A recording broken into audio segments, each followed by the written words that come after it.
Je peux maintenant vous parler de la perspective du vendeur dans un scénario où il reçoit plusieurs promesses d'achat en même temps, un scénario d'offres multiples.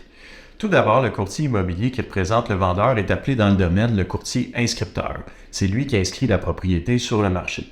Lorsqu'un acheteur décide de faire une offre seul ou par l'intermédiaire de son courtier, l'offre est envoyée au courtier inscripteur. À ce moment-là, le courtier du vendeur confirme la réception et il valide le délai que l'acheteur a donné au vendeur pour répondre à son offre.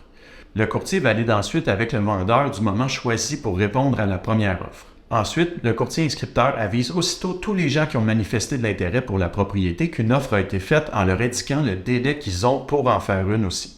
À chaque fois qu'un acheteur dépose une nouvelle offre, le courtier inscripteur répète le processus pour aviser tout le monde du nombre d'offres reçues. Il précise aussi à tous ceux qui ont fait une offre qui ont l'option de bonifier avant le moment choisi pour présenter les offres au vendeur.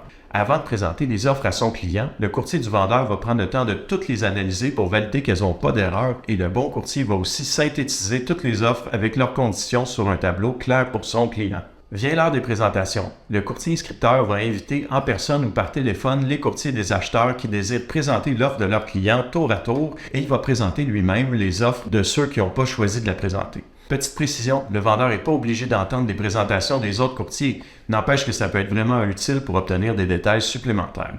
Ensuite, le vendeur accepte une offre et refuse les autres, puis son courtier avise les gens concernés. Il y a toujours la possibilité d'offrir à la personne qui a fait la deuxième meilleure offre d'être acceptée en deuxième rang.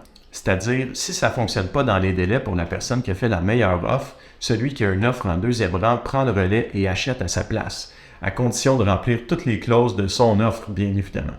Tout ça est encadré par la loi lorsqu'un courtier immobilier est aux commandes. Dans l'éventualité où quelqu'un a un doute sur le bon déroulement du processus, il est même possible de porter plainte à l'OASIC, l'organisme qui réglemente le courtage immobilier. Et une enquête va être faite pour s'assurer du respect des lois et règlements. Et grâce à tout ça, on peut vraiment dire que le meilleur gagne.